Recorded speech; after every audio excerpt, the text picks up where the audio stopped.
یہ واحد ملک ہے دنیا کا جس کو اپنی پیدائش کے ساتھ ہی اپنے سے کئی گنا بڑے ملک کی دشمنی ملی ہے۔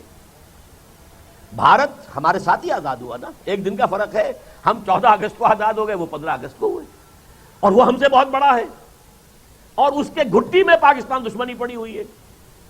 ظاہر بات ہے وہ تو سمجھتے ہیں ہماری بھارت ماتا کے ٹکڑے کرا دیے، جیسے گائے کو اگر کوئی مسلمان جو ہے وہ شہید کر دے یا اس کو جو ٹکڑے کر دے یا اسے ذبح کر دے تو وہ تو ہندو کے لیے تو ناقابل برداشت ہے۔ تو گو ماتا کی طرح یہ بھارت ماتا ہے، انہوں نے اس کے تقسیم کروا دیا، ٹکڑے کروا دیے، ان کی گھٹیوں کے اندر یہ دشمنی پڑی ہوئی ہے۔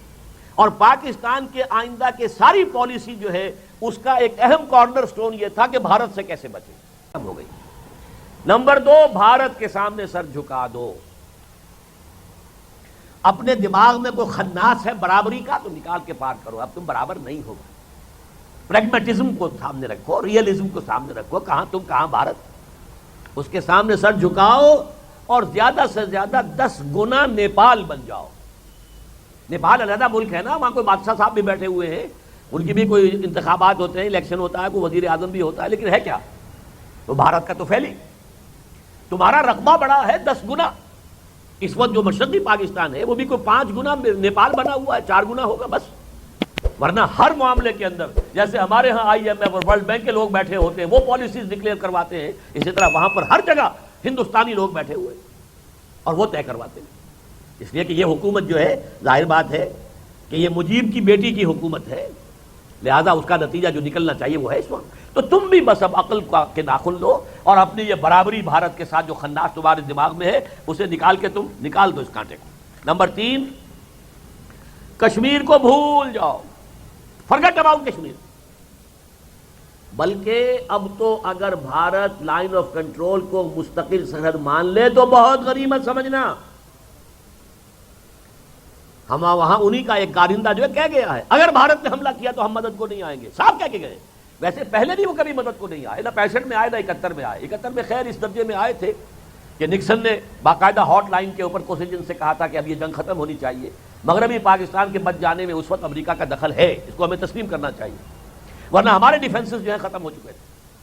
لیکن یہ ہے کہ بہرحال کوئی پازیٹیو امداد جو ہے وہ امریکہ نے نہ 65 میں کی نہ 71 میں۔ اب انہوں نے بربلا کہہ دیا ہے کہ اگر بھارت نے حملہ کیا تو ہم چھڑانے نہیں آئیں گے، ہم کو مدد کے لیے نہیں آئیں گے، لہذا کشمیر کے مسئلے کو بھول جاؤ۔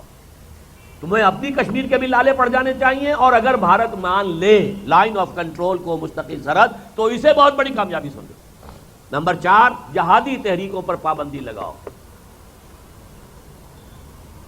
They have outlived their utility۔ اب ان کا جو مسئلہ تھا خذوا ما آتیناکم بقوۃ، پکڑو اس کو مضبوطی کے ساتھ جو ہم نے تمہیں دیا ہے، اگر اس سے بے وفائی کرو گے تو ہم سے کوئی تعلق نہیں، بلکہ تم مجرم ہوگے اصل۔ باقی لوگوں کے پاس تو کتاب ہے نہیں، شریعت ہے نہیں، دین ہے نہیں، ان کو تو پہنچانا تمہارے ذمہ تھا، تم تو ان کو کیا پہنچاتے، خود اس سے بے وفائی کر بیٹھے ہو، لہذا ساری دنیا کی گمراہی کی ذمہ داری بھی تمہارے کندھوں پر ہے۔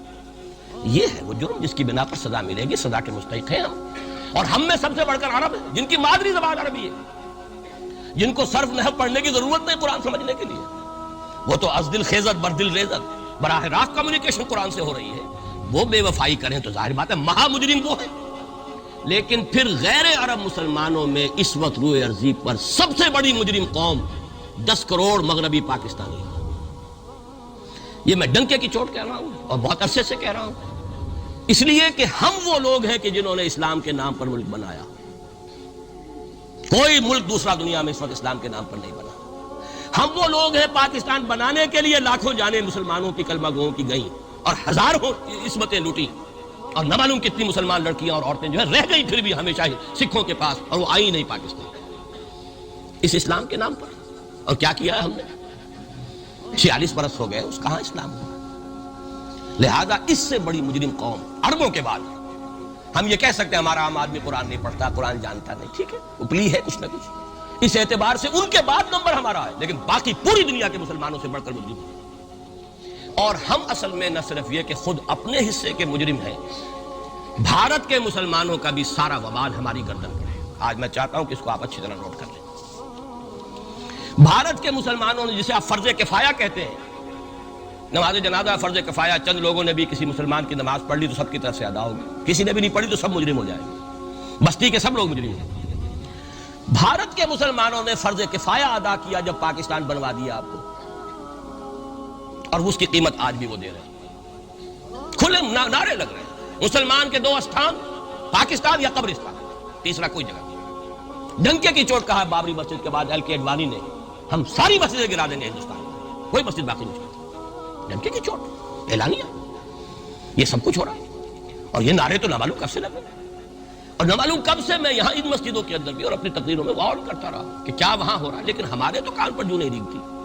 ہمارے تو وہی دھندے ہیں، وہی کاروبار ہے، اپنا بزنس ہے، اس کے سارے مسئلے ہیں، اس کی اپنی بلڈنگیں ہیں، اپنی موٹریں ہیں، اپنے ٹیلی ویژن ہیں، اپنے کئی کورسز کے ڈنرز ہیں۔ اللہ خیر صلی اللہ، ہمیں بحث کیا اسلام سے؟ تو بتائیے ہم سے بڑا مجرم کون ہوگا؟ آج جو کچھ ہندوستانی مسلمان پر بیت رہی ہے اس کا جرم ہمارے کندھے پر ہے۔ یہ میں جذباتی انداز میں نہیں کہہ رہا، میں تو 2 اور 2 4 کی طرح ثابت کر سکتا ہوں۔ انہوں نے فرض کفایہ ادا کر دیا، اور اس وقت یاد کیجئے مولانا ابوالکلام آزاد، مولانا مدنی، جمعیت علماء ہند کے علماء اپنے تقدس اور اپنے تدین اور اپنے تقوی کے اعتبار سے انکویسچنیبل، کوئی شک و شبہ نہیں ہو سکتا ان کی نیت پر اور ان کے تقوی پر اور کردار پر، انہوں نے کیا کہا تھا؟ یہی کہا تھا کہ یہ پاکستان بنا کر تم مسلمانان ہند کو 3 حصوں میں تقسیم کر دو گے۔ 3 میں کہا تھا، 2 میں نہیں، 3 میں۔ حالانکہ بظاہر تو ایک پاکستان بن رہا تھا نا، لیکن یہ مولانا ابوالکلام آزاد کے الفاظ تھے کہ 25 برس سے زیادہ یہ 2 خطے یکجا نہیں رہ سکتے، اور 25 برس کیا 24.25 برس میں ٹوٹ گیا پاکستان، 25 برس پورے نہیں ہوئے، اور ان کے الفاظ تھے یہ کہ 25 برس سے زائد جمع نہیں رہ سکتے، 24.25 برس میں ختم ہو گیا۔ 16 دسمبر 1970 کو پاکستان ختم ہو گیا کہ نہیں؟ 71 کو۔ بہرحال نوٹ کرنے کی بات ہے، انہوں نے ہم نے کیا کہا تھا؟ میں بھی مسلم لیگی تھا، میں نے بھی نعرے لگائے ہیں، چاہے غیر شعوری دور تھا، ہائی اسکول اسٹوڈنٹ تھا، پاکستان کا مطلب کیا، لا الہ الا اللہ، فلک شگاف نعرے لگائے ہیں، اور نوائے وقت کا پرچہ انتظار کرتے تھے اسٹیشن پر کھڑے ہو کر، حصار ریلوے اسٹیشن کے اوپر، کہ اب گاڑی آئی اور اب نوائے وقت لیا اور پھیل گئے پورے شہر میں اس کو پہنچانے کے لیے۔ ہم کیا کہا کرتے تھے؟ ارے نہیں، 2 طرف سے پاکستان جو ہے مضبوط پاکستان ہوگا، ہندوستان میں کسی ہندو کو جرت ہوگی مسلمان کے لیے کوئی میلی نگاہ سے دیکھنا بھی؟ وہ سارے خواب کہاں گئے؟ وہ تو حرم ہوئے، وہ 2 طرف کا جفا تھا وہ تو ختم ہوا، اس لیے کہ وہ زنبور تو اب رہا ہی نہیں، وہ تو کھل گئی، نوٹ ہی ختم ہوئی وہ مشرقی پاکستان۔ اور حال یہ ہے کہ آپ کی وزیر اعظم بنگلہ دیش نے یہ بھی پسند نہیں کیا کہ بابری مسجد پر جو بیان تھا وہ نواز شریف صاحب کے ساتھ مشترک بیان دے دیں، یہ اشتراک بھی دنیا کے سامنے نہ آ جائے کہ مشرقی پاکستان سابقہ اور اس وقت بنگلہ دیش کی وزیر اعظم اور مغربی پاکستان جو اب وٹ ریمینز آف پاکستان کے تحت صرف پاکستان ہے، اس کے وزرائے اعظم نے مشترکہ بیان دے دیا، یہ بھی نہیں آنا چاہیے۔ یہ حال ہے ہمارا۔ حالانکہ بات اپنی جگہ پر کوئی ایسی نہیں تھی، کوئی سیاسی نہیں، ایک مذہبی معاملے کے اوپر اظہار رائے کرنا تھا، انہوں نے کہا نہیں، آپ کے ساتھ مشترک بیان میں نہیں دوں گی، نہیں دیا اس نے۔ تو وہ جو تھا 2 طرف سے جفا وہ تو سن 71 میں کھل گیا۔ جو ہمارا حال ہے وہ تو ہونا ہی تھا، یہ ملک بنا اسلام کے نام پر، اس کا استحکام ہو سکتا تھا تو صرف اسلام کی بنیاد پر ہو سکتا تھا، اسلام سے غداری کی، لہذا یہاں تو اب قومیتیں ہیں، یہاں تو اب ایتھنک اور ریجنل اور نہ معلوم کس قسم کی اور لنگوسٹک جو ہے نیشنلٹیز ہیں، نیشنلزمز ہیں، وہ جو ایک امت ایک وقت میں بن گئی تھی، ایک قوم، مسلم قوم ہندو کے مقابلے کے لیے وہ ختم ہوئی۔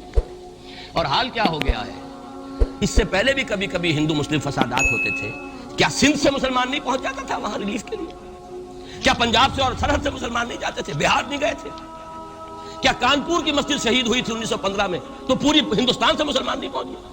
آپ کیا کر رہے ہیں؟ مندر گرا دیے، یہاں بڑی بہادری کا کام کیا، مندر گرا دیے، شرم سے ڈوب مرنے کا مقام ہے، یہاں بھی گویا کہ ہم اپنے عمل سے اسلام کی مخالفت کر رہے ہیں، اسلام تو اجازت نہیں دیتا، آپ کسی اور کے جرم کی سزا کسی اور شخص کو نہیں دے سکتے۔ ہمارے پاس تو یہ سیکریٹ ٹرسٹ ہیں، یہ لوگ ذمہ وہ اپنے آپ کو منواتے نہیں، لیکن ہمارے تصور سے، اسلام کے تصور سے ذمہ ہے، ان کی جان، مال، عزت، آبرو، ان کی عبادت گاہوں کی حفاظت کا ذمہ ہے ہمارا۔ یہ بڑی بہادری کی ہے، ذرا سوچئے تو صحیح کیا دنیا نے سوچا ہوگا، اور نتیجہ کیا نکلا؟ اگر کسی درجے میں بھی بابری مسجد کی شہادت پر کوئی دنیا میں کوئی رائے عامہ ہو سکتی تھی کوئی ہندوستان کے خلاف، ختم ہو گئی۔ جو انہوں نے کیا 10 گنا تم نے کر لیا، انہوں نے ایک مسجد گرائی ہے، تم نے اتنے 100 کہتے ہیں، پتہ نہیں مجھے تو معلوم نہیں 100 گرائے کتنے گرائے ہیں، بہرحال جتنے مندر تھے تم نے گرا دیے۔ فرق کیا ہے؟ ایک کردار ہے تمہارا، ایک ہی تمہارا اخلاق ہے، ایک ہی تمہارا معیار ہے، کوئی فرق ہی نہیں۔ بلکہ وہاں تو کم سے کم یہ تو رہا ہے، دنیا کی آنکھوں میں دھول ڈالنے کے لیے کم سے کم یہ کہ فارن منسٹری جو ہے اس نے ڈیزائن کیا، ہم نے مان لیا جی ہم نہیں کر سکے، ہم مجبور ہیں، حالانکہ سب ان کی اجازت سے ہوا، بلکہ ان کی ملی بھگت سے ہوا، لیکن یہ کہ کلیان سنگھ نے فوراً استعفیٰ دے دیا، منسٹری ختم۔ پھر وہ بھارت کی مرکزی حکومت نے اور بھی پارٹیز کو بھی بین کر دیا، اور اس کے بعد یہ ہے کہ انہوں نے حکومتیں بھی 3 اور صوبوں کی توڑ دی. وہ تو سرخرو ہو گئے پوری دنیا کی جو رائے عامہ ہے. ہم اس کے سوا کیا کر سکتے ہیں؟ ہمارا ایک دستور ہے، دستور میں جو بھی صوبائی حکومت ہوتی ہے اس کی اجازت کے بغیر ہم فوج بھیج نہیں سکتے. وہاں پہ صوبائی حکومت تھی، اس نے ہمیں یقین دہانی کرائی تھی، سپریم کورٹ کو بھی یقین دہانی کرا دی تھی کہ مسجد کو کچھ نہیں ہوگا، تو ہم تو اس کے اوپر ڈیپینڈ کر رہے تھے. ہے سب جھوٹ، سب کو پتا تھا جو کچھ ہوگا، اندر خانے ملی بھگت تھی. لیکن یہ ہے کہ کم سے کم انہوں نے فیس سیونگ کے لیے ان کے پاس مواد موجود ہے، آپ کے پاس تو وہ بھی نہیں. آپ کے تو اخبارات نے لکھا ہے کہ کارپوریشنز کے ٹریکٹرز جو ہے گئے ہیں گرانے کے لیے، اور وزراء جو ہے، ایک وزیر کا نادر پرویز کا تو نام آیا ہے، اخبار میں خبر تھی، ہم نے بھی پڑھی تھی، فوٹو بھی دیکھا تھا کہ وہ خود ہاتھ میں پھاوڑا لے کر جو ہے وہ منظر گرانے کے لیے چلے. یہ جو صورتحال ہے جان لیجئے، اس وقت میں آپ کو بتانا چاہتا ہوں ہندوستان کے مسلمان پر تو جو قیامت بیت رہی ہے. میں نے اپنا ایک تاثر کچھ عرصے پہلے یہاں شد بیان کیا تھا، رہا ہے میرا تاثر، اور وہ ہے اصل میں وہ لاسٹ سفر جو ہے انجیل میں جس کا تذکرہ ہے حضرت مسیح علیہ السلام نے جو آخری کھانا رفع سماوی سے قبل کھایا ہے اس باغ میں جہاں روپوش تھے اپنے حواریین کے ساتھ. تو اس میں یہ الفاظ آئے ہیں، میں نہیں جانتا صحیح ہیں غلط ہیں، وہ ایک علیحدہ بات ہے کہ آپ نے وہ روٹی توڑی اور کہا کھاؤ، eat and this is my flesh, یہ میرا گوشت ہے، کھاؤ. اور اس کو کہتے ہیں وائن، کوئی مشروب ہوگا جو بھی ہوگا، ڈالا کہ پیو، drink and this is my blood. میرا احساس ہمیشہ یہ رہا ہے. اس کے بعد کچھ ماند پڑ گیا جب یہاں مسلمان نے یہاں مارا ہے اور کچلا ہے اور زندہ آگ میں جلایا، پھر بات ختم ہو گئی، میرے دل کے اوپر سے وہ احساس ختم ہو گیا. وہاں ہندو کے ہاتھوں جب مسلمان کے ساتھ یہ کچھ ہوتا تھا تو پھر جب میں کھانا کھاتا تھا محسوس کرتا تھا کہ میں ہندوستانی مسلمان کا گوشت کھا رہا ہوں اور ہندوستانی مسلمان کا خون پی رہا ہوں. یہ ہمیں عیش جو یہاں حاصل ہے، جو ہمارا آرام حاصل ہے، جو ہمیں یہاں پر سہولتیں حاصل ہیں، جو معاشی اس کی کاسٹ پر ہے. اس نے آپ کو یہ ملک لے کر دیا اور آج تک اس کی قیمت ادا کر رہا ہے، اور ہم جو ہے عیش کر رہے ہیں، گل چھرے اڑا رہے ہیں. یہاں جس کے پاس 2 پیسے ہو گئے برقع اتار کے اس نے پھینک دیا. یہ معلوم ہوتا ہے کہ یہ تو مفلسی کو چھپانے کا ذریعہ تھا. 4 پیسے ہوں، اچھے کپڑے پہنے ہوئے ہوں، میک اپ صحیح کیا ہوا ہو، تو پھر برقعے کی کیا ضرورت ہے؟ اور میں نے شاید سنا ہے آپ کو، مجھ سے تو چند لڑکیوں نے یہ الفاظ کہے باقاعدہ. میں جب پریکٹس کرتا تھا لاہور میں کرشن نگر میں، تو ایک گھرانے کی، اور مجھے معلوم ہوا کہ ان کے والد انتہائی نیک تہجد گزار. کئی لڑکیاں تھیں بہنیں، ایک ہی تقریباً عمر 200 سے 1.5 سال کی. کبھی وہ آتی تھی کلینک میں میرے تو برقعے سمیت، کبھی آ رہے ہیں تو بغیر برقعے کے. میں نے پوچھا یہ کیا تماشا ہے آپ لوگوں کا، کبھی بغیر برقعے کے کبھی برقعے سمیت. صاف جواب دیا، میں ان کے الفاظ کوٹ اینڈ کوٹ میں ان کے الفاظ کوٹ کر رہا ہوں.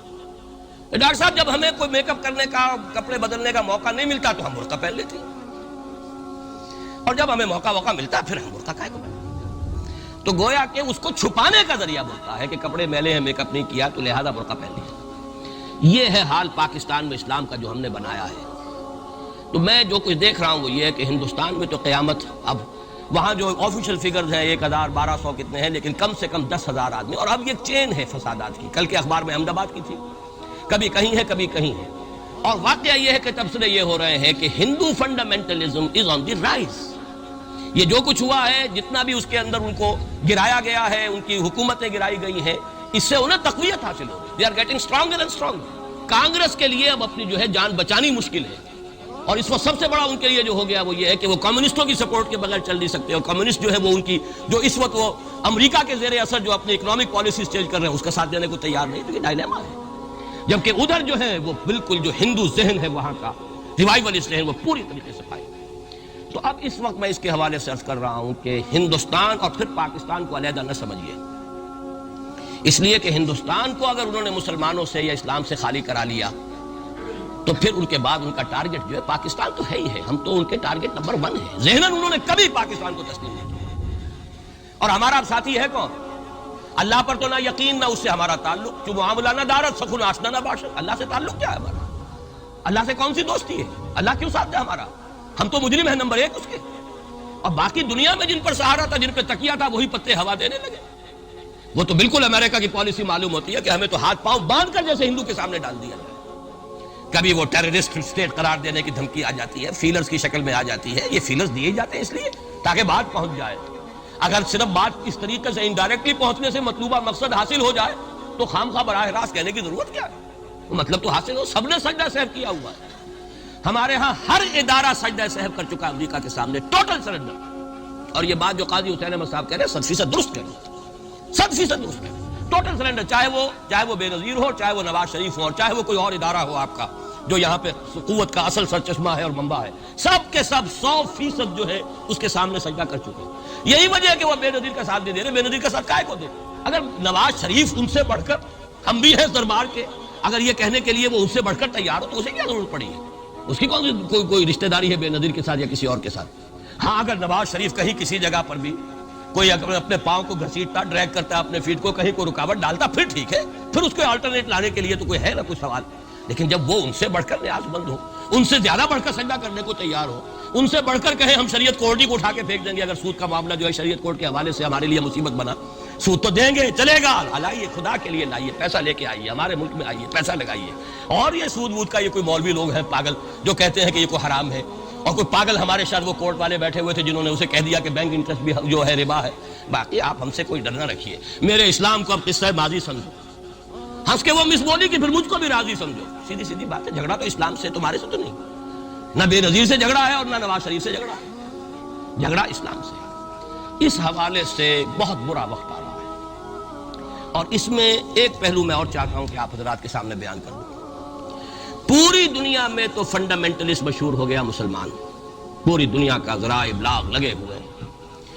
اصل فنڈامنٹلزم جو ہے، بلکہ دو باتیں عرض کر دوں، ریشزم پوری دنیا میں بدنام گالی، اور اصل ریشسٹ ملک اسرائیل، اسے کوئی کچھ نہیں کہتا، اس لیے کہ وہ مذہبی ریاست نہیں ہے، وہ تو بلکہ یہودیت ہے ہی نسلی مذہب۔ ساؤتھ افریقہ کیا ہوگا کوئی نسل پرست قوم یا نسل پرست ملک؟ وہ تو کچھ بھی نہیں تھا۔ اصل جو نسل پرست ہیں وہ تو یہودی ہیں، انہیں کوئی کچھ نہیں کہہ رہا۔ ریشسٹ وہ فنڈامنٹلزم اصل جو چلا ہے وہ ہندوستان میں چلا ہے، بدنام پوری دنیا میں مسلمان ہو گیا۔ لیکن اب اس کا میں بلیم نہ امریکہ کو دے سکتا ہوں نہ کسی اور کو، یہ تو اے باد سبا ہی ہم آبت ہمارا اپنا کیا دھرا ہے۔ میں آپ کو ایک حوالے سے بتا دینا چاہتا ہوں، ہمارے ہاں علامہ مشرقی اٹھے، چپ راس چپ چپ راس چپ اور بیل چاپ پورے ہندوستان کو دہلا دیا، دہل گئی زمین ہندوستان کی، راس کماری سے لے کے ذرا خیبر تک، اور بڑے بڑے نوٹیبلز، یہ تحریک اتنی عظیم تھی، اتنی آرگنائز تھی۔ آپ کو معلوم ہے یہ تالپور برادران جو ہے، دونوں بھائی جو تھے، یہ خاکسار تھے، بڑے بڑے لوگ سندھ میں، فرنٹیئر میں، پنجاب میں، ہر جگہ پر، اور ایسی زبردست آرگنائزیشن بالکل ملٹری والی، ان کے سارے قواعد ملٹری کے۔ لیکن ہوا کیا؟ آر ایس ایس 1925 میں قائم ہوئی ہے، اسی کے رد عمل میں ہندو سویا ہوا تھا، انہوں نے دیکھا یہ مسئلہ اٹھ گیا ہے، اتنا زبردست اٹھ گیا ہے، اس زور شور کے ساتھ اٹھ گیا ہے، اس کی چپ راس جو ہے وہ زمین جو ہے لرز رہی ہے، اس سے تو اٹھنا پڑے گا نا۔ لہذا باقاعدہ جو آر ایس ایس 1925 میں قائم ہوئی ہے اسی کے رد عمل میں، اور اس مقصد کے ساتھ، ڈکلیئرڈ مقصد، ہندوؤں کو متحد کیا جائے تاکہ وہ بھرپور طریقے سے مسلمانوں کا مقابلہ کر سکیں۔ ہندو واد آن دی ڈیفینسو۔ لیکن 1925 سے لے کر آج تک کتنے سال ہو گئے؟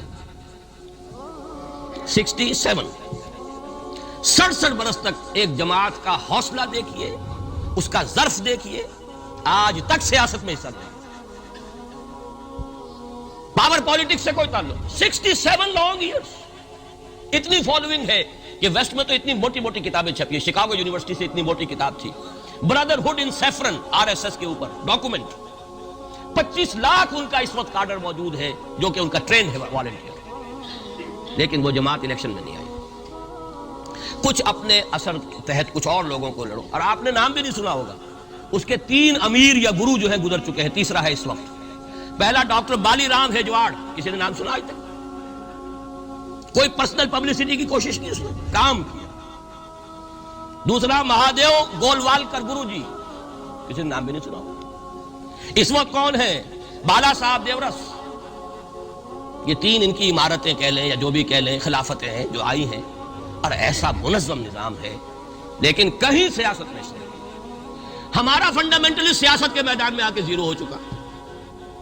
پہلے تو علامہ مشرقی اٹھے تھے، وہ تو ویسے ہی ایک جوش کے اندر آ کر ایک خاص جذباتی کیفیت میں اپنی موومنٹ کو کال آف کر کے بیٹھ گئے۔ 10 لاکھ آدمی، غالباً 10 لاکھ کی فگر تھی، 10 لاکھ یا 1 لاکھ جتنے بھی تھے، میں فگر کے بارے میں نہیں کہہ سکتا، دلی میں جمع نہیں ہوں گے تو میں پارٹی کو ڈسبینڈ کر دوں۔ وہ چند افراد کی کمی رہ گئی تھی اس فگر سے، تو اسی غصے میں آ کر پارٹی ڈسبینڈ، ختم۔ اب وہ خاکسار ہمارے ہاں تو رہ گئے، کبھی کسی خاص سیریمنی کے موقع پر کچھ سلامی دینے کے لیے چپراس کرتے آ جاتے ہیں بیچارے، وہ ان کے تو کوئی نام و نشان بس اس معنی میں ہے کہیں، اللہ اللہ خیر۔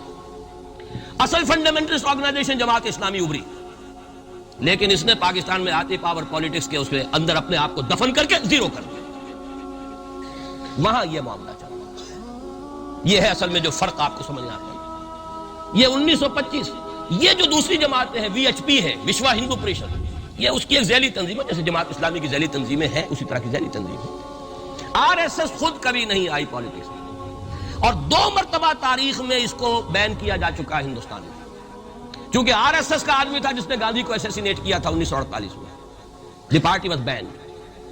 اس کے بعد جب اندرا گاندھی کا دور آیا ہے وہ ایمرجنسی کا، اس میں بھی پارٹیز اس نے بین کی تھی، آر ایس ایس بھی بین ہوئی ہے، لیکن ہر مرتبہ پہلے سے زیادہ ابھر کر آئی ہے۔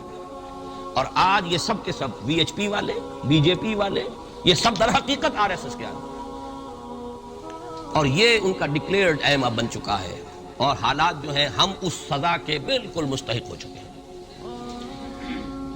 اسیا سے کبھی ہم نے کنارہ نہ کیا، لیکن تیری رحمت نے گوارا نہ کیا۔ یہ تو ہو سکتا ہے اب بھی ہم اسی اللہ کی رحمت پر تو ادھار کھا سکتے ہیں، لیکن واقعہ یہ ہے کہ ہم اس سزا کے بالکل مجرم ہو چکے ہیں اور مستحق بن چکے ہیں، اور نظر یہ آ رہا ہے کہ اب حالات ہمارے لیے زیادہ سے زیادہ پیچیدہ سے پیچیدہ، مشکل سے مشکل، اور زیادہ سے زیادہ جو ہے گمبھیر ہوتے چلے جا رہے ہیں۔ بھارت میں ہندو فنڈامنٹلزم بڑی تیزی کے ساتھ ایک طوفانی شکل کے اندر آیا، اور بھارت میں تو مسلمان تنظیم کوئی ہے ہی نہیں۔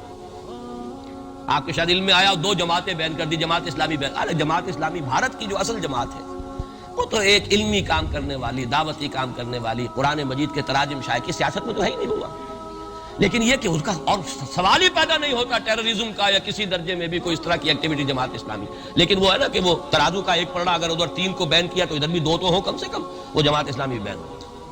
ہاں کشمیر میں جماعت اسلامی کا ایک رول ہے، لیکن کشمیر کی جماعت اسلامی علیحدہ جماعت اسلامی ہے، وہ ہندوستان کی جماعت اسلامی سے اس کا تعلق نہیں ہے۔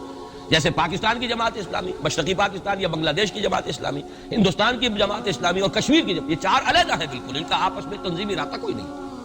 کشمیر کی جماعت اسلامی یقیناً ہے، اور یہ سمجھتا ہوں میں، اور یہ صحیح بات ہے، بعض تبصرہ نگاروں نے لکھی بھی ہے کہ اصل میں اس وار سے انہوں نے کشمیر کے مسئلے میں جب یہ بین کیا ہے وہاں کی 3 ہندو جماعتوں کو، تو اس کے ساتھ ہی 2 مسلمانوں کو ایک لپیٹ میں لے کر پارٹیز کو، تو کشمیر میں جو جماعت اسلامی چونکہ ابھی تک وہ بینڈ نہیں تھی، اور جماعت اسلامی کا آرگنائزیشنل جو ہے بیکنگ مل رہی تھی حزب المجاہدین کو، جو وہاں پر جو بھی اس وقت جو جد و جہد کر رہی ہے، لہذا اس کو کمزور کرنے کے لیے کیا ہے۔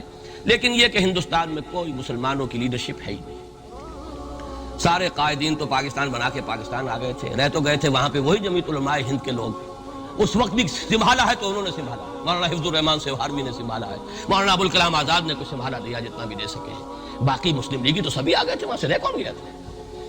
لے دے کر مدراس میں کوئی 1-2 اور کیرالہ کے اندر، کیرالہ میں البتہ یہ کہ راشٹریہ سیوک سنگھ کے مقابلے میں مسلم سیوک سنگھ قائم کیا گیا، اور وہ کام بہت اچھا کر رہے تھے، لیکن اور یہ دجالی تہذیب جو ہے اب اپنے آخری مرحلے میں داخل ہو گئی ہے کہ خاندانی نظام کو اور عصمت و عفت کے تمام اقدار جو ہیں ان سب کو تہو بالا کرنے کے لیے وہ آخری اپنی مہم شروع کرنے والی ہے۔ یہ تو ہے عالمی تہذیب جس میں میں اور آپ سانس لے رہے ہیں۔ دوسری بات میں نے کہی تھی پاکستان وجود میں کیسے آیا، ذرا اسے بھی ذہن میں تازہ کر لیں۔ دیکھیے آج سے 200 سال قبل پورے ہندوستان پر مسلمانوں کی حکومت تھی، کہیں کہیں کوئی ہندو راجا، بس زیادہ آپ یہ کہہ سکتے ہیں کہ مغلیہ سلطنت کمزور ہوئی تو اپنی اپنی جگہوں پر جو مسلمان جو تھے نواب وغیرہ وہ طاقتور ہو گئے، یہی بات تھی، لیکن تھی تو مسلمانوں کی حکومت۔ انگریز آیا، انگریز نے ہم سے حکومت چھینی، کہیں کہیں ہندوؤں سے بھی چھینی، کہیں پنجاب میں سکھوں سے لی، یہاں سندھ میں تو مسلمانوں سے لی تھی، تالپور خاندان کی حکومت تھی۔ اور ایک تو پہلا مرحلہ تو یہ ہوا کہ کوشش کی ہندوؤں نے، مسلمانوں نے مل کر انگریز کو دفع کریں، نکال دیں 1857 میں، جسے اب کہا جاتا ہے جنگ آزادی، پہلے کہتے تھے غدر، لیکن وہ ناکام ہو گئی۔ اس کے بعد جب ایک حکومت شروع ہوئی سلطنت برطانیہ کی براہ راست، ورنہ پہلے تو وہ ایسٹ انڈیا کمپنی تھی، ایک تجارتی کمپنی تھی، تجارت کرنے آئی تھی، اسے تو گھر بیٹھے جو ہے حکومت مل گئی، ورنہ اس کے پیش نظر تو صرف تجارت تھی۔ لیکن یہ کہ حکومت مل جائے، راہ پڑے بھی اگر ہیرا مل جائے، کوہ نور ہیرا، تو کس کو برا لگتا ہے؟ یہاں کیونکہ حالات ایسے تھے، کوئی مرکزی حکومت اور طاقت اتنی مضبوط نہیں تھی، ٹیپو سلطان نے بہرحال اپنی جو بھی جان دے دی، اس نے اپنی سی کوشش کی، لیکن یہ کہ یہاں کوئی ریزسٹنس نہیں ہو سکی اور ان کی حکومت ہو گئی۔ پھر غدر ہوا، اور غدر کے بعد پھر جو ہے اب براہ راست ملکہ وکٹوریہ جو ہے وہ ہماری ملکہ عظمیٰ بن گئی، اور اس کے بعد جسے ایک انگریز وائس رائے نے کہا تھا will you be governed by sword or by pain. اب قلم کی حکومت شروع ہوئی. تلواریں رکھ دو بھائی اپنے گھروں میں، وہ دور گزر گیا. اب تو قلم سے حکومت ہوگی. اور کچھ عرصے کے بعد انہوں نے ہندوستانیوں کو کچھ حقوق دینے شروع کیے. جب حقوق دینے شروع کیے تو ظاہر بات ہے ایک آدمی برابر ہے دوسرے آدمی کے. وہاں تو اب ووٹوں کی گنتی کا معاملہ ہے. اگر تو تلوار ہی کا مسئلہ ہوتا تو اب بھی مسلمان بھاری تھا ہندو پر، کیونکہ تلوار تو اب نیام میں جا چکی، تلوار کا تو اب عمل دخل ہے نہیں. اب تو ہے ووٹ کا معاملہ. میونسپلٹی کا الیکشن ہے تو ووٹوں پر ہے. کوئی پروونشل اسمبلیز بن رہی ہیں، 1936 میں الیکشن ہوا تو ووٹوں سے ہے. لہذا جب یہ محسوس ہوا مسلمانوں کو کہ یہ تو اب ہمارے لیے بڑی خوفناک صورت بن رہی ہے، ہم تو اقلیت میں ہیں. میں پرسوں ہی آپ کو ان آیات کے حوالے سے بتا چکا ہوں کہ تم یاد کرو وَاذْكُرُوا إِذْ أَنْتُمْ قَلِيلٌ مُسْتَضْعَفُونَ فِي الْأَرْضِ تَخَافُونَ أَن يَتَخَطَّفَكُمُ النَّاسُ. تو ہم تو اس خطرے میں مبتلا تھے کہ ہندو تو ہمیں کھا جائے گا، ایکسپلائٹ کرے گا، ہماری تہذیب ختم کر دے گا، ہماری زبان ختم کر دے گا. یہ سارے خطرات مرتے ہوئے نظر آئے. ہم سے 1000 سالہ غلامی کا بدلہ لے گا، ہم سے انتقام لے گا. تو اس وقت مسلمانوں نے پھر 1906 میں مسلم لیگ بنائی کہ ہم ملے، وائس رائے کے پاس جایا کریں، ان سے کہا کریں کہ ہم مسلمان ایک علیحدہ قوم ہے، ہمارے حقوق کا ذرا علیحدہ خیال رکھیے، ہماری گنتی کے حساب سے ہمیں بھی حقوق پہنچ جائیں، ہمارا جو ہے براہ راست مقابلہ جو ہے گنتی کے حوالے سے ہندوؤں سے نہ کرائیے. تو 1906 سے لے کر اور 1930 تک یہی روش تھی صرف مسلم لیگ کی. 1930 میں آ گئے علامہ اقبال اور ان کا خطبہ الہ آباد کا. انہوں نے پہلی مرتبہ ایک تو پیشن گوئی کی کہ میں اسے ڈیسٹنی سمجھتا ہوں، تقدیر مبرم ہے، اٹل تقدیر ہے کہ ہندوستان کے شمال مغرب میں ایک آزاد مسلمان ریاست قائم ہوگی. یہ گویا کہ پروفیسی تھی، پیشن گوئی تھی، تجویز نہیں تھی. پاکستان کا ریزولوشن تو 1940 میں 10 سال کے بعد آئے گا. یہ 1930 کے دسمبر کی بات ہو رہی ہے. انہوں نے کہا یہ ہو کر رہے گا، یہ ایک پروفیسی ہے، یہ ایک ان کی پیشن گوئی تھی. اور ساتھ ہی کہا اگر ایسا ہو گیا تو ہمیں ایک موقع مل جائے گا کہ اسلام کے چہرے پر جو بدنما داغ آ گئے ہیں دور ملوکیت میں، اس لیے کہ پہلا اسلام حضور کے زمانے کا بہترین اسلام، پھر یہ خلافت راشدہ والا اصل اسلام. دور بنو امیہ کا اسلام تو کامل اسلام نہیں ہے، مکمل اسلام نہیں ہے، اس میں تو ملوکیت آ گئی. دور بنو عباس میں تو ملوکیت جو ہے ٹھاٹ باٹ کے ساتھ پوری طرح قائم ہو گئی، محل بن گئے، عیاشیاں شروع ہو گئیں. اب دنیا اگر اسلام کو ان کے حوالے سے دیکھے گی تو صحیح اسلام تو ان کے سامنے نہیں آئے گا، بلکہ وہ داغدار اسلام ان کے سامنے ہے. تو اب ہمیں موقع مل جائے گا اگر ایک آزاد مسلمان ریاست قائم ہو گئی تو اسلام کے چہرے پر جو یہ بدنما داغ اور دھبے جو ہے دور ملوکیت میں، عرب امپیریلزم کا لفظ استعمال کیا ہے علامہ اقبال نے، اس دور میں جو دھبے لگ گئے تھے انہیں ہٹا کر صحیح اسلام کی شکل دنیا میں پیش کریں، یعنی وہ کہ خلافت راشدہ کا نظام قائم کریں. یہاں انجیکشن لگا ہے در حقیقت احیائی انجیکشن. ایک تھا دفاعی معاملہ، ہندو سے بچنے کا معاملہ، ہندو کا غلبہ نہ ہو جائے، ہندو سے ہم اپنا کو تہذیبی تشخص برقرار رکھ سکیں، ہمارے کچھ نہ کچھ حقوق جو ہے وہ انٹیکٹ رہیں، ہمارا جو بھی ایک علیحدہ قومی تشخص ہے وہ گم نہ ہو جائے کسی بڑی قومیت کے اندر. لیکن یہ کہ اس وقت تک تو دفاعی معاملہ تھا صرف.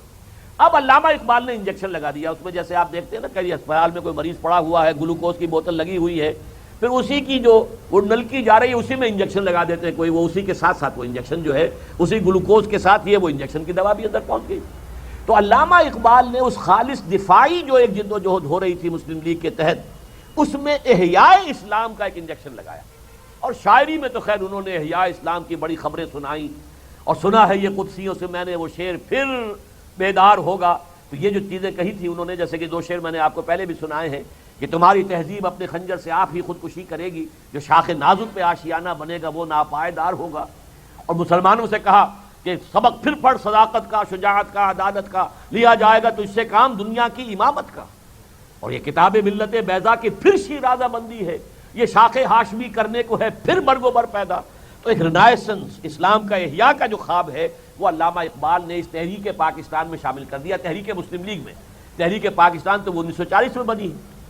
پھر 1937 میں قائد اعظم منظر پر آئے ہیں، ورنہ وہ مایوس ہو کر مسلمانان ہند سے کہ ان لوگوں کی میں کیسے قیادت کروں. ان کا تو حال یہ ہے کہ ان کا بڑے سے بڑا لیڈر صبح مجھ سے جو بات کرتا ہے شام کو جا کر گورنر کو بتا دیتا ہے، تو میں کیسے ایسی قوم کی جو ہے لیڈری کروں، تو کیسے کروں. ان لوگوں کے اندر تو اخلاق اور جو جس کو کردار کہتے ہیں، کیریکٹر کی کچھ ہے ہی نہیں. وہ تو مایوس ہو کر جا کے انگلستان میں بیٹھ گئے تھے. کچھ لوگوں نے انہیں بلایا ہے کہہ سن کر، اور ان میں خود علامہ اقبال بھی شامل ہیں جنہوں نے آمادہ کیا کہ آپ آئیے اور سنبھالیے. بہرحال سن 37 سے 47 تک پھر جو قائد اعظم نے بیانات دیے ہیں پوچھا کہ آپ کا دستور کیا ہوگا؟ ہمارا دستور تو قرآن ہے، 1400 برس پہلے سے طے ہے۔ نظام کیا ہوگا؟ اسلام کا نظام ہم قائم کریں گے، ہماری تہذیب، ہمارا تمدن، ہمارے قوانین، ہم تو سب اس کو نافذ کریں گے۔ تو یہ 10 برس تھوڑے نہیں ہوتے، 10 برس کا یہ راگ ہے کہ جو مسلم لیگ میں وہ قائد اعظم سے لے کر جو چھوٹے سے چھوٹے قائد ہو سکتے تھے، لوکل لیڈر، سب نے یہ راگ الاپا، اس کے نتیجے میں پاکستان قائم ہوا۔ تو ابھی میں نے صرف اس ڈائلیما کے 2 ہارنز جو ہیں وہ آپ کے سامنے رکھے ہیں، اور پاکستان کے نیشنل ایگزسٹنس کے ڈائلیما کا ایک اس کے ساتھ مزید پہلو یہ ہے، لہذا یہ پس منظر ہے۔ اب اس میں آپ کے سامنے پاکستان کی 52.5 سالہ زندگی کے 3 ادوار جو ہیں بڑے بڑے سامنے رکھنا چاہتا ہوں۔ پہلا دور ہے 30 سال کا، پھر 15 سال کا، پھر 7.5 سال کا، 52.5 بنیں گے یہ۔ سن 47 سے سن 77 تک کے جو ہمارے 30 سال ہیں، اس کے 4 سیلینٹ فیچرز ذہن میں رکھیے۔ سب سے پہلی بات یہ کہ ہمیں بھارت کے مقابلے کے لیے کسی سہارے کی ضرورت تھی۔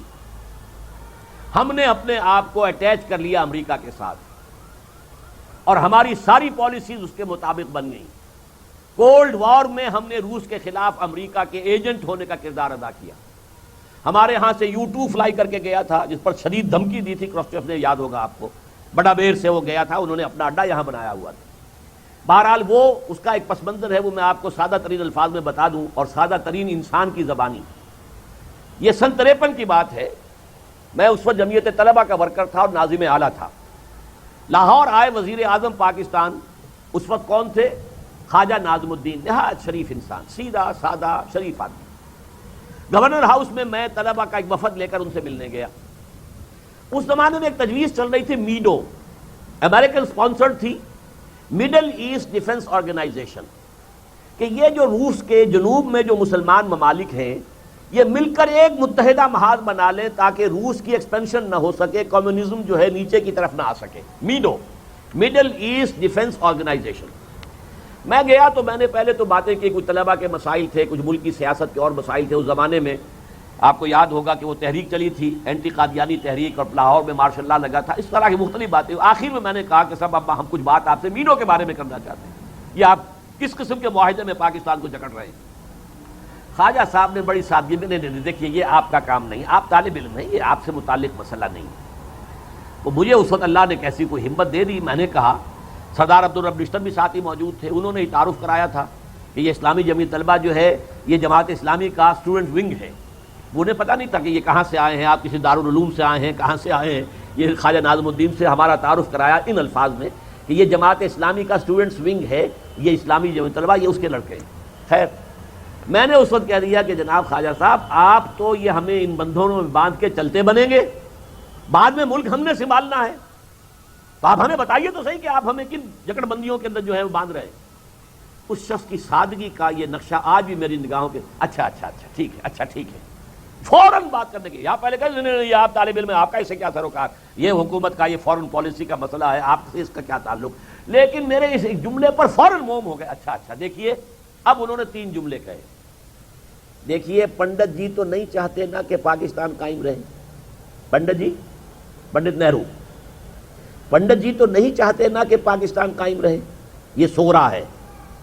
دوسرا جملہ کبرا ہے، اور دیکھیے نا، ہم اکیلے تو ان کا مقابلہ نہیں کر سکتے، سیدھی بات، لہذا ہمیں کسی سہارے کی ضرورت ہے، لہذا ہم یہ راستہ اختیار کر رہے ہیں۔ 3 جملوں کے اندر انہوں نے پاکستان کی یوں سمجھیے کہ فورن پالیسی جو رہی ہے آج تک، جو رہی ہے، اب جو ہے ہمیں سلام کر کے چلا گیا ہے، چچا سام جو ہے سلام کر کے چلا گیا ہے، لیکن اب تک کی ہماری پالیسی کا یہ 3 جملے ہیں۔ بھارت تو نہیں چاہتا کہ پاکستان رہے، اور پاکستان خود از خود اپنی بنیاد پر بھارت کا مقابلہ نہیں کر سکتا، لہذا ہمیں تو سہارے کی ضرورت ہے۔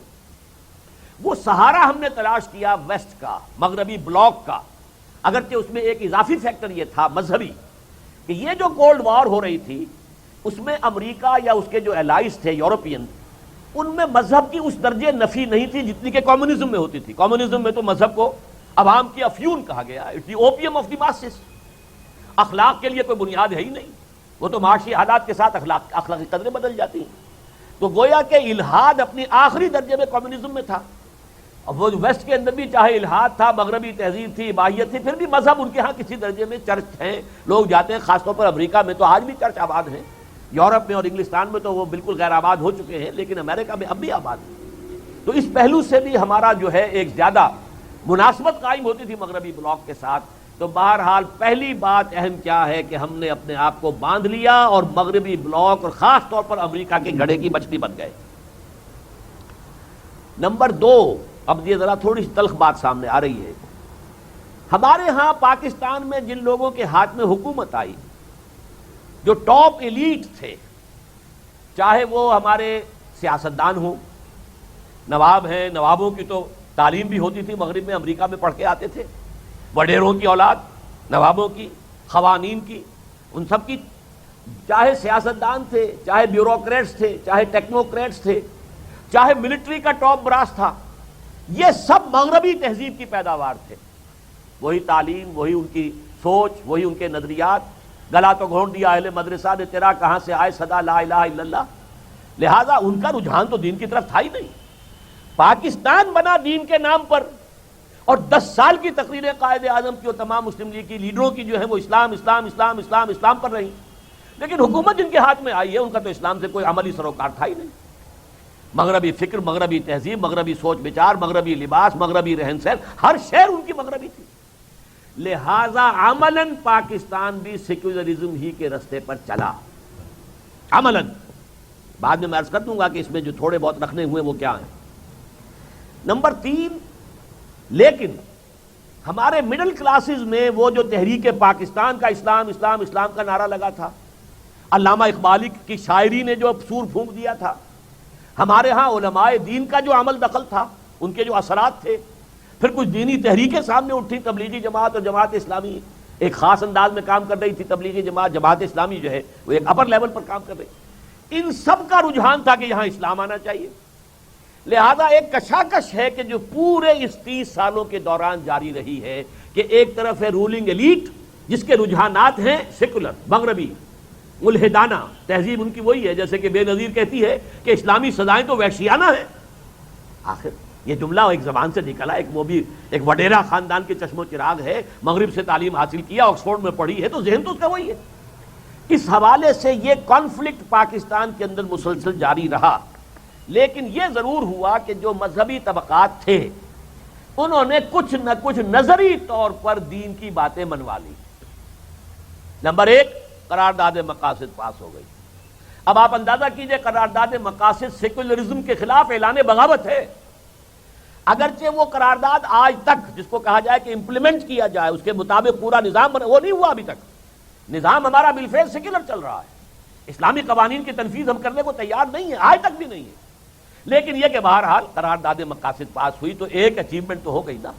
10 کروڑ عوام کی نمائندہ اسمبلی نے کہا کہ حاکمیت اللہ کے لیے، کہاں عوامی حاکمیت، کہاں اللہ کی حاکمیت۔ ہمارے پاس جو اختیار ہے وہ اللہ کا ایک دیا ہوا ایک ٹرسٹ ہے، سیکریٹ ٹرسٹ ہے، امانت ہے، اور یہ ہم استعمال کر سکتے ہیں۔ اصل سوورن، اصل جو حاکم ہے اللہ، اس نے جو حدود قائم کر دی ہے اس کے اندر اندر ہوگا، اس سے باہر ہم نہیں جا سکتے۔ تو قرارداد مقاصد کا پاس ہو جانا۔ نمبر 2، اسلامی جمہوریہ پاکستان نام رکھا جانا۔ آپ کو یاد ہوگا ایک زمانے میں پھر ایوب خان صاحب اس کو نام کو کھرچنا چاہتے تھے، اسلامی کا لفظ نکالنا چاہتے تھے، اسلامی جمہوریہ نہیں، جمہوریہ پاکستان۔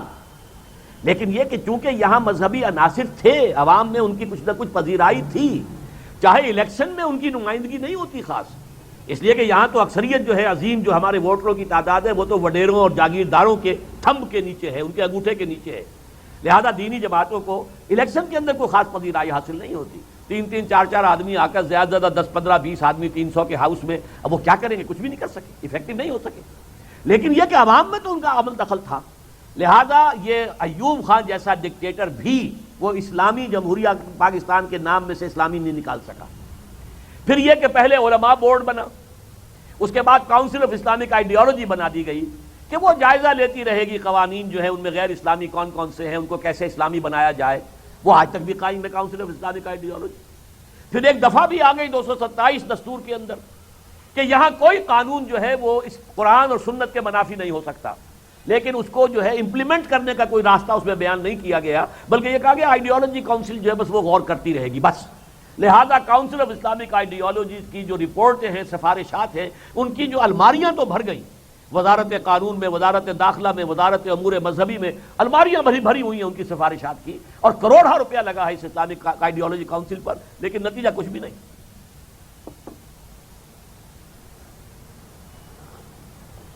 تو یہ 4 فیکٹر ہیں پہلے 30 سالوں کے۔ اس کے ساتھ ہی ساتھ ایک اور شے ہوئی، جب ہم نے امریکہ کی گھڑے کی مچھلی بننا قبول کر لیا تو امریکہ نے سرپرستی فرمائی۔ گندم بھی آ رہی ہے، PL 480 کا معاملہ چل رہا ہے، اور گھی کے ڈبے بھی آ رہے ہیں، سیبر جیٹ بھی ہمیں دیا ہے، پیٹن ٹینکس بھی دیے ہیں۔ ظاہر بات ہے کہ چونکہ اس کی پالیسی کا تو اب اس وقت سب سے بڑا جو تھا معاملہ وہ تھا containment of Russia, containment of communism policy. ہم اس میں ان کے مددگار، ان کے ساتھی، ان کے فرنٹ سٹیٹ جو بن گئے ہم، لہذا انہوں نے ہماری سرپرستی کی، اور یقیناً اس کا ہمیں کچھ نہ کچھ فائدہ بھی پہنچا۔ سن 65 کی جنگ میں جو ہم بھارت کے حملے کو برداشت کر سکے، اس میں اس امریکی امداد کو دخل ہے، حالانکہ عین اس وقت تو انہوں نے بند کر دیے، ہتھیار دینے بھی بند کر دیے، لیکن ہمارے پاس سیبر جیٹ تھا جو بھارت کے پاس نہیں تھا، یہ سپیریئر جیٹ تھا ہمارے پاس، لہذا سن 65 کی جنگ میں ہماری فضائیہ کا پڑا بھاری رہا۔ ہمارے پاس پیٹن ٹینک تھا جو ہلکا ہے، جلدی جلدی سے ادھر سے ادھر جو ہے وہ گھوم سکتا ہے۔ ان کے ابھی سیکنڈ ورلڈ وار کے جو ہیں وہ شرمن ٹینکس تھے، بھاری بھاری دیو ہے، کل ان کو کروٹ لینے میں بھی بڑی دیر لگتی تھی۔ تو یہ چیزیں ہمارے لیے ممید ہوئی ہیں، ہمیں جو ہے حقیقت اس کو سمجھنا چاہیے۔ لیکن ایک منفی نتیجہ جو نکلا وہ یہ تھا کہ وہاں سے جو خیرات آنی شروع ہوئی، اس نے ہمارے اندر سے حمیت اور غیرت کا جنازہ نکالا، مصنوعی خوشحالی پیدا ہوئی۔ ہم نے اپنی معیشت کو یعنی اس کے اپنی بنیادوں پر استوار کرنے کی کوشش نہیں کی، ہم اسی میں فخر کرتے رہے ہمارے ہاں دیکھو خوشحالی ہے، ہندوستان میں بہت برا حال ہے۔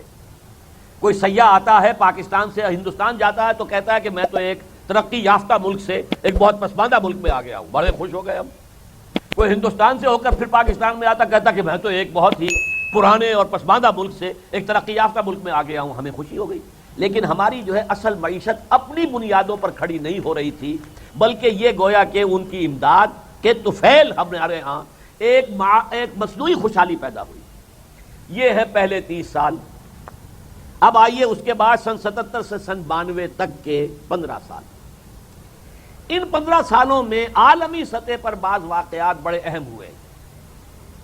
نمبر 1، ایران میں ایک انقلاب برپا ہوا، پوری دنیا میں تہلکہ مچ گیا، ملیٹنٹ اسلام آن دی مارچ۔ نیوز ویک اور ٹائم کے اتنے موٹے موٹے ضخیم خاص شمارے خاص جو ہیں ان کے ایشوز آئے، ملیٹنٹ اسلام آن دی مارچ، اسلامک فنڈامنٹلزم آن مارچ۔ یہ تو بڑا خطرے والی بات ہے، اسلام خوفناک انداز میں آگے بڑھ رہا ہے۔ اچھا، جب ایران میں یہ انقلاب کا معاملہ چل رہا تھا، ہمارے ہاں بھی ایک نظام مصطفیٰ تحریک اٹھی، اور اتنی زوردار اٹھی کہ واقعہ یہ ہے کہ اگر جو لوگ انہوں نے یاد ہے تو تحریک پاکستان کے زمانے سے بھی کہیں زیادہ بڑھ کر جوش و خروش تھا نظام مصطفیٰ تحریک کا۔ لیکن نتیجہ یہ نکلا کہ وہاں ایران میں اینٹی شاہ موومنٹ تھی وہ، لیکن اسے ہائی جیک کر لیا علماء نے، علماء کی حکومت قائم ہو گئی، گویا کہ ایک مذہبی انقلاب آ گیا۔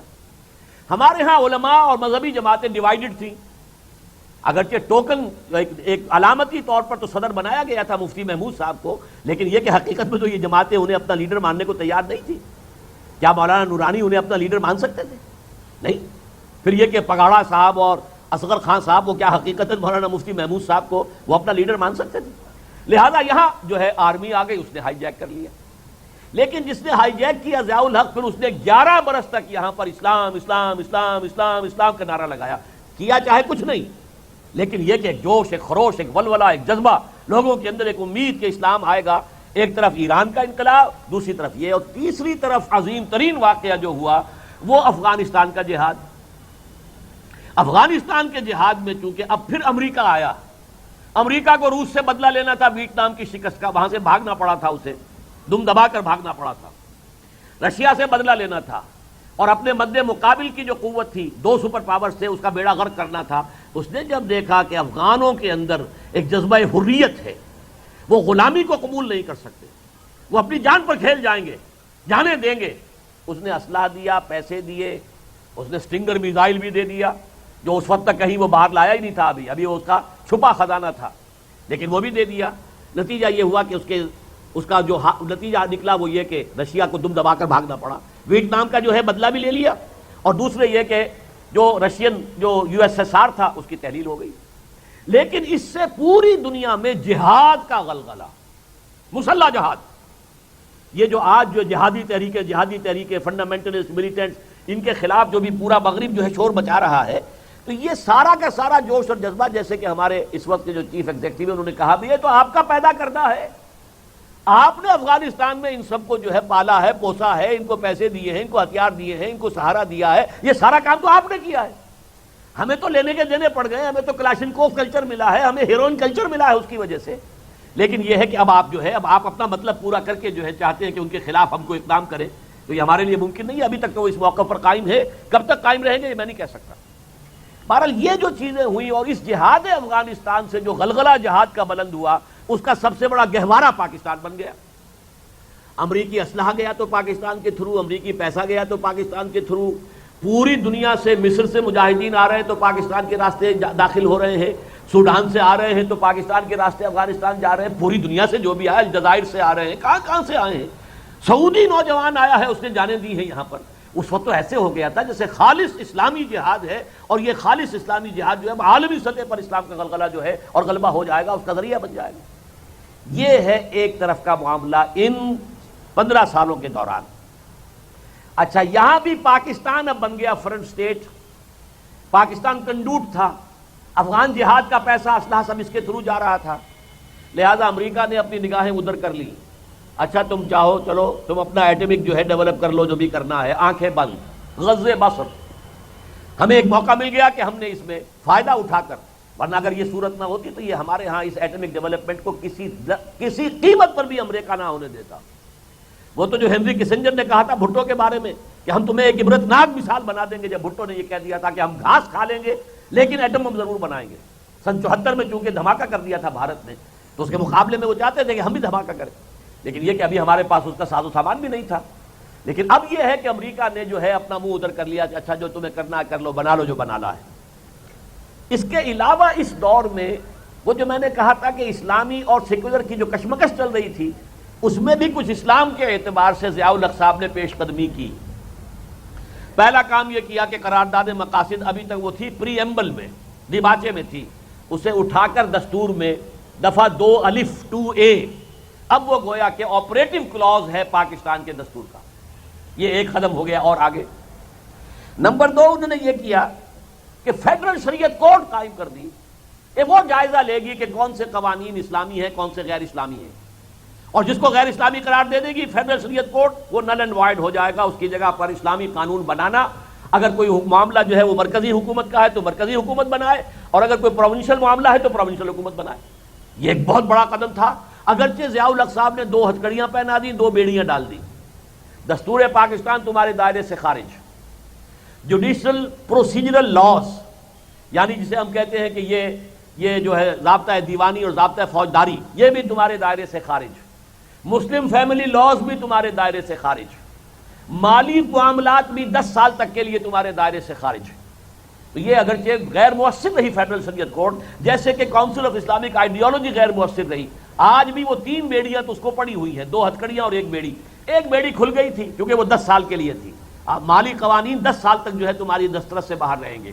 وہ جب 10 سال پورے ہو گئے تو فیڈرل شریعت کورٹ نے بینک انٹرسٹ کو ربا قرار دے کر اور حرام قرار دے دیا۔ 1991 میں یہ فیصلہ بھی آ گیا۔ یہ دوسرا بڑا لینڈ مارک ہے جو نظری اعتبار سے موجودہ تہذیب کو چیلنج ہے۔ پہلا چیلنج تھا سیکولرزم کو کہ نہیں، ہم اللہ کی حاکمیت کے قائل ہیں، حاکمیت انسانوں کی نہیں ہے، اللہ کا حق ہے۔ وہ سیکولرزم کا بیڑا غرق، اور انسانی جو ہے حاکمیت کا تصور ختم، نظری طور پر، عملاً نہیں ہوا، نظری طور پر تو ہوا نا۔ اسی طریقے سے نظری طور پر اب پاکستان میں جو اس پورا دنیا کا عالمی مالیاتی اور اقتصادی نظام ہے، اس کی تو اصل بنیاد سود ہے، اس کو حرام قرار دے کر گویا کہ اس نظام کے خلاف بھی اعلان بغاوت پاکستان سے ہو گیا ہے۔ اب اس کی امپلیمنٹیشن ہوتی ہے نہیں ہوتی ہے، کس رفتار سے ہوتی ہے، یہ دوسرا معاملہ ہے۔ لیکن نظری اعتبار سے جو اس وقت کی غالب تہذیب کو جتنا بڑا چیلنج دیا تھا قرارداد مقاصد نے، اتنا ہی بڑا چیلنج ہے فیڈرل شریعت کورٹ کا 1991 کا فیصلہ، جس پر کہ اب 1999 میں جو شریعت اپیلیٹ بینچ ہے سپریم کورٹ کا، اس نے بھی اس کی تصدیق کر دی. بہرحال یہ تو ہوا پازیٹیو حصہ جو ہے ان 15 سالوں کا. نیگیٹو یہ ہے کہ ہیروئن کلچر آیا ہمارے ہاں، کلاشنکوف کلچر آیا ہمارے ہاں، مذہبی دہشت گردی آئی ہمارے ہاں. ہتھیار آئے تبھی تو دہشت گردی ہو رہی ہے نا. اور یہ کہ یہ جو بے دریغ پیسہ آیا ہے افغان جہاد کے لیے، اس میں سے ہمارے جرنیلوں نے جو کٹوتیاں کی ہیں، جو نلیاں کی ہیں، جو ارب پتی بن گئے ہمارے جرنیل. آپ نے پڑھا ہوگا ایک دفعہ نیوز ویک میں آیا تھا، دنیا کے ٹاپ کے جو سب سے زیادہ richest generals of the world, اس میں سب سے زیادہ تعداد پاکستانی جرنیلوں کی ہے. تو یہ جو اب دولت آئی ہے، اس نے کرپشن جو ہے اس دور میں جس قدر کرپشن ہوا ہے ہمارے ہاں، اور ہائیسٹ لیول کے اوپر کرپشن، اس نے ہماری معیشت کا بیڑا بالکل ہی غرق کر کے رکھ دیا. یہ نیگیٹو ایسپیکٹ ہوا ہے کہ جو اس دور میں ہوا ان 15 سالوں میں. اب آئیے بعد کے 7.5 سال، یہ تو چھوٹا سا عرصہ ہے سن 92 سے. اس میں کیا ہوا؟ رشیا جو ہے یو ایس ایس آر ختم، لہذا کولڈ وار ختم. کولڈ وار ختم تو پاکستان کی اہمیت ختم. ہمارے قدموں کے نیچے سے زمین کھسکنی شروع ہو گئی، کھسکنی شروع ہوئی. اصلاً تو اب نکلی ہے کلنٹن کے اس دورے پر اور کلنٹن کے اعلان کے بعد، لیکن کھسکنی تو شروع ہو گئی فوراً. اب ظاہر بات ہے کہ ایک ریشنلے ہوتا ہے ہر چیز کا. جب وہ کولڈ وار ہی نہیں رہی تو کولڈ وار الائز جو تھے، جو ان کے اتحادی تھے اس جنگ کے اندر، ظاہر بات ہے کہ ان کی کوئی حیثیت نہیں رہی. امریکی رویے میں تبدیلی آنے شروع ہوئی، جس کا کلائمیکس ابھی ہوا ہے. نمبر 3، ان 7.5 سالوں میں ہم I M F, World Bank اور اس کے کچھ عرصے کے بعد ورلڈ ٹریڈ آرگنائزیشن، اور اسی کے تحت ہے ایک ٹرپس، اس طرح کی جکڑ بندیاں جو ہے معاشی دجالی جو نظام ہے دنیا کا معاشی، جو حضور نے فرمایا تھا کہ جو دجال کو مانے گا اسی کو کھانے کو ملے گا، جو اسے خدا مانے گا اسی کو وہ دے گا رزق، باقی کو نہیں دے گا. وہ نظام جو ہے آج ہم اس کے شکنجے میں کسے جا چکے ہیں، اور ہماری اصل معیشت کا دیوالا نکل چکا ہے. یہ تو اصل میں سپورٹس جو ہوتی ہیں، جیسے کوئی مریض پڑا ہوا اسپتال میں، ورچولی تو ڈیتھ اس کی ہو چکی ہے، لیکن دل پر بھی کوئی آلہ لگا رکھا ہے جس سے کرنٹ جا رہا ہے، دل صاحب دھڑک رہے ہیں. یا یہ کہ کوئی ناک کے اندر نلکی جا رہی ہے، اس کے ذریعے سے آکسیجن جا رہی ہے. کہیں یہ جو ہے وین کے اندر لگا رکھا ہے، اس سے کوئی گلوکوز جا رہا ہے. تو یہ سپورٹ، لائف سپورٹس کہلاتی ہے. یہ حقیقت میں وہ آدمی اپنے بل پر زندہ نہیں ہے، وہ ان سپورٹس کی بنا پر زندہ ہے. ہم اگر اس وقت زندہ ہیں تو یہ لائف سپورٹس، ان کی نئی قسط آئے تو ہمارا دھندا چلے، اور ان کی قسط آئے گی تب کہ ہم یہاں سے اپنا جو ہے قرض کی اور سود کی جو قسط ہے وہ ادا کریں. ہماری معیشت اب صرف اس ایک چکر میں ہے، اور ہماری موجودہ حکومت کی ساری مسائل، ساری جدوجہد صرف اس پر مرکوز ہے کسی طریقے سے ٹیکس کا بیس براڈ ہو، ٹیکس کی مقدار بڑھے، ہمارے ریونیو زیادہ ہو، تاکہ ہم سود ان کا ادا کر سکیں، تاکہ ان کی طرف سے فریش لونز ہمیں مل جائیں. کہیں سے خبر آ جاتی ہے ری شیڈولنگ کی تو بہت بڑی خوشی ہو گئی، جشن من گیا. کہیں سے خبر آ گئی ابھی جو آج کل میں آئی ہے کہ اب آئی ایم ایف جو ہے فلاں اتنے ملین کا لون جو ہے انہوں نے طے کر لیا ہے کہ دے دیں گے. جو ہماری فسکل پالیسیز ہیں اب ان پر انہوں نے اظہار اطمینان کیا، تو یہ گویا کہ بہت بڑی کامیابی ہماری ہے. یہ ہماری معیشت کا حال ہو چکا ہے، اس جگہ ہم پہنچ چکے ہیں. اور یہ کہ اب جو ہے آ کر کلنٹن صاحب نے جو کہا، آپ ہمارے بڑے پرانے ہمارے الائی ہیں، کوئی شک نہیں ہے، ہم بڑی قدر کی نگاہ سے دیکھتے ہیں. آپ نے یو ایس ایس آر اور کمیونزم کے خلاف بھی ہمارا ساتھ دیا، اور آپ نے جو ہے ہر موقع کے اوپر جو ہے آپ نے ہمیں سپورٹ کیا ہے. ہم بھی آپ کے ساتھ جو بھی بھلائی کر سکتے تھے کرتے رہے ہیں. لیکن اب یہ کرو گے تو ہم آپ کے ساتھ چل سکیں گے، اور اگر نہیں کرو گے تو 2 لفظ استعمال کیے ہیں، you will be a failed state, ناکام ریاست. اگرچہ ہم چاہتے نہیں ہیں یہ کہ ہمارا دوست پاکستان جو ہے وہ ناکام ریاست قرار دیا جائے، لیکن دھمکی دے گئے. اور آئسولیشن، آپ پوری دنیا میں اکیلے ہو جائیں گے، کوئی آپ کے ساتھ دینے والا نہیں ہو، کوئی آپ کی مدد نہیں کرے گا. یہ ہے وہ دھمکی کہ جو وہ دے گئے ہیں. اور اب پاکستان کھڑا ہوا ہے ایک دو راہے پر. وہ دو راہ کیا ہے اس کو میں ذرا آپ کے سامنے بیان کروں گا، لیکن اس سے پہلے میں ایک بات کہتا ہوں کہ give the devil his due. یہ جو تحویل قبلہ ہوا ہے امریکہ کا، کہ پہلے ساؤتھ ایشیا میں پاکستان پہ نظر کرم تھی، پاکستان دوست تھا، پاکستان سے ان کے ساتھ اتحاد تھا، اور اب انہوں نے وہ ٹرن لے لیا ہے، قبلہ بدل گیا نا، قبلہ اب ہے بھارت. تو یہ جسٹیفائیڈ ہے، اس کو سمجھ لیجئے حالات و واقعات کی بنیاد پر. اس کی کوئی یہ ناقابل فہم بات نہیں ہے، بات سمجھ میں آتی ہے. اس لیے کہ ایک طرف تو وہ ختم ہوا، وہ کولڈ وار ختم ہوئی، روس کی تو کوئی حیثیت ہی نہیں. وہ تو خود بھکاری ہے، وہ تو خود ان سے پیسے مانگتا ہے، اس کا تو اب کوئی معاملہ رہا ہی نہیں ہے۔ اب تو بلکہ اگر کوئی دوسری حقیقت ہے زمینی تو وہ تو چین ہے، اور چین کو کنٹین کرنے کے لیے ظاہر بات ہے کہ اس میں تو بھارت جیسی طاقت چاہیے جو اس کے کچھ نہ کچھ ہم پلہ بنتی ہے، برابر بنتی ہے تعداد کے حساب سے بھی اور ہر حوالے سے۔ تو اب ان کے تحویل قبلہ جو ہے اس کو یوں سمجھیے، سب سے پہلی بات سائز، بھارت ہم سے 5 گنا بڑا، 6 گنا بڑا، ہمارا سائز چھوٹا۔ پھر بھارت سیکولرزم کا قائل اور عامل، چاہے وہاں پر وہ ہندو فنڈامنٹلسٹ تحریک بھی چل رہی ہے، نظام ان کا سیکولرزم کے اوپر قائم ہے، کانسٹیٹیوشن اور نظام اس کے اوپر قائم ہے۔ گویا کہ اس اعتبار سے پھر تیسرے ان کے ہاں جمہوریت مستحکم ہے، ہمارے ہاں تو گاڑی چلتی ہے پھر اتر جاتی ہے، پھر چلتی ہے پھر اتر جاتی ہے، ڈاواڈول۔ وہاں جمہوریت، ایک دن کے لیے مارشل لا نہیں لگا۔ اور جمہوریت کے بارے میں جان لیجئے کہ ان مغربی اقوام کا وہ مذہب ہے، جیسا ہمیں اسلام سے جذباتی لگاؤ ہے ایسا جذباتی لگاؤ انہیں ڈیموکریسی کے ساتھ ہے، اور اس مذہب جمہوریت کا معجزہ ہے بھارت۔ وہ کہتے ہیں the biggest working democracy of the world, اتنی بڑی تعداد۔ پھر یہ کہ وہاں پرسنٹیج آف لٹریسی جو ہے، یعنی خواندگی کی شرح کم ہے بہت، اور دنیا یہ مانتی ہے کہ جب تک کہ خواندگی کی ایک کم سے کم اتنی مقدار نہ ہو جمہوریت کام نہیں کر سکتی۔ بھارت میں بہت لو پرسنٹیج آف لٹریسی کے ساتھ جمہوریت چل رہی ہے۔ پھر یہ کہ ان کی تہذیبی ہم آہنگی ہے، وہی اریانی، وہی بے حجابی، وہی فحاشی، وہی ناچ گانا، ہندو تہذیب کے اندر جو کٹو ہے وہی مغرب کا ہے۔ اگر مغرب میں ہالی ووڈ ہے تو بمبئی کے اندر جو ہے کوئی لالی ووڈ بن گیا ہے، وجود میں آ گیا ہے۔ اب بلکہ یہ کہ بمبئی کی فلمیں جو ہے وہ تو ویسٹ کے اندر بھی مغربی فلموں کے مقابلے میں بھی، خاص طور پر مسلمان ممالک میں، گلف سٹیٹس میں جو انڈین فلمز ہیں اور جو اس کے ویڈیوز ہیں، وہ تو آپ کے ہاں بھی سونیا گاندھی نے کہہ دیا تھا کراچی چلے جاؤ اور جا کر ویڈیو شاپس دیکھ لو، بھری ہوئی ہیں ہماری فلموں کے ساتھ۔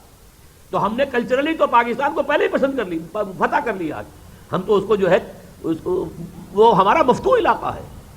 تو اس اعتبار سے غور کیجئے کہ ان کی تہذیب ان کے ساتھ ہم آہنگ ہے۔ پھر یہ کہ بہت بڑی مارکیٹ ہے، اندازہ ان کا یہ ہے کہ وہاں کی تقریباً 100 کروڑ کی آبادی اب ہے، 95 ہوگی، 96 ہوگی، 100، 20 کروڑ کا طبقہ وہاں مڈل کلاس کا ایسا ہے کہ جس میں کنزیومرزم جو ہے، جو مغرب جو پیدا کرتا ہے چیزیں کمائی کے لیے، وہ کنزیوم ہو سکتی ہے، بہت بڑی مارکیٹ ہے۔ پھر یہ کہ چین کے مقابلے میں کھڑے ہونے کی سکت اگر ہے تو اسی میں ہے۔ یہ میں نے آپ کے سامنے 7 فیکٹرز گنوا دیے ہیں جس کے بنا پر اب نیچرل ایلائی جو ہے امریکہ کا اور ویسٹ کا وہ بھارت ہے، ہم نہیں۔ ہماری ان 7 حیثیتوں سے ہماری کوئی حیثیت نہیں، لہذا اب ہم اس دوراہے پر ہیں۔ سنیے، ایک راستہ آپ چنا کن یا چنی، یا اس راستے پر چلیں یا اس پر، ایک راستہ تو یہ ہے جو مغرب ہمیں دکھا رہا ہے۔ میں اس کے 10 نکات آپ کے سامنے بیان کروں گا، لیکن یہ نوٹ کر لیجیے یہ سارے ایک دم نہیں آ رہے، ایک ایک کر کے آئیں گے۔ لیکن یہ کہ جیسے ہوتا ہے، آپ کسی سڑک پر جا رہے ہیں، حیدرآباد سپر ہائی وے پر چلے ہیں، تو پھر یہ معلوم ہوگا کچھ دیر کے بعد کہ اب حیدرآباد جو ہے 100 میل ہے، اب 90 میل ہے، اب 80 میل، 100 میل آتے چلے جائیں گے۔ اسی طرح یہ 10 نکات 1 2 3 4 کر کے، اگر ہم نے یہی چوائس ہوا ہمارا اسی راستے پر جس پر کہ مغرب ہمیں چلانا چاہتا ہے، جس پر کہ کلنٹن صاحب کہہ گئے کہ اگر یہ راستہ اختیار کرو گے تو ہم تمہارا ساتھ دیں گے، مدد کریں گے، وی شل واک ود یو، تمہارے ساتھ قدم بقدم چلیں گے، ہماری سرپرستی تمہیں حاصل رہے گی اگر کرو گے تو۔ وہ کیا ہے؟ نمبر 1، پاکستان اپنے جینیسس اور نظریاتی تشخص کو بھول جائے، بس ایک نیشن سٹیٹ، اللہ اللہ خیر صلی اللہ۔ کیا اسلام تھا، کس لیے بنا تھا، اور کیا اسلام کی نشأت ثانیہ، اور کیا اسلام کے چہرے کے بدنما داغ دھو کر صحیح اسلام کا نقشہ دنیا کو دکھانا۔ Just forget about these things, اپنے اسلام کو اب قصہ ماضی سمجھو، گزر گیا وہ دور۔ اور اسی کے حوالے سے چاہے ابھی مطالبہ نہیں آیا ہے، ابھی مطالبہ صرف ایک آیا ہوا ہے ہمیشہ سے، اس کی طرف ہم نے پیش رفت شروع کر دی۔ قانون توہین رسالت جو ہے یہ مغرب کو ہضم نہیں ہوا۔ ان کا تو لبرلزم یہ ہے نا، وہ کہتے ہیں دیکھو ہم عیسائی ہیں، ہم جیسس کو خدا کا بیٹا کہتے ہیں، لیکن یہ یہودی اسے باسٹرڈ کہتے ہیں، حرامزادہ کہتے ہیں معاذ اللہ، لیکن ہم نے تو کوئی روک ٹوک نہیں لگائی۔ یہ تم نے کیا تماشا بنا دیا ہے کہ رسول کی اہانت ہو جائے تو کیپٹل پنشمنٹ، پھانسی کی سزا دے دو گے۔ پوپ صاحب اس کے خلاف بولے، صدر کلنٹن اس کے خلاف بولے، پوری عیسائی ورلڈ کے اندر طوفان آیا۔ یہ کڑوا جو ہے گھونٹ وہ ویسٹ لینے کو تیار نہیں، لبرلزم کے خلاف ہے۔ سلمان رشدی نے اگر کچھ کہہ دیا تو آپ کیوں اتنے ناراض ہوتے ہیں؟ لبرلزم کا تقاضا ہے، برداشت کریں، آپ جواب دے سکتے تو دیں، آپ کو کوئی روکتا نہیں ہے، لیکن یہ ہے کہ یہ ہے ان کا معاملہ۔ اور اس کے بعد جو قدم آئے گا وہ یہ ہے کہ اپنے دستور سے قادیانیوں کو غیر مسلم اقلیت قرار دینے والی شک جو ہے اس کو ختم کرو، گویا کہ نظریاتی تشخص پاکستان کا ختم کیا جائے۔ یہ جو ہے فنڈامنٹلزم، اس کو اب مغرب کسی درجے میں بھی گوارا کرنے کے لیے، اس کی پذیرائی کے لیے تیار نہیں ہے۔ ہو گیا، انف از انف۔ تم نے افغان جہاد میں جو کر لیا ٹھیک ہے، ہم نے بھی اس سے جو ہے غزے بسر کیا تھا، لیکن اب بات نہیں، اب بات ختم ہو گئی۔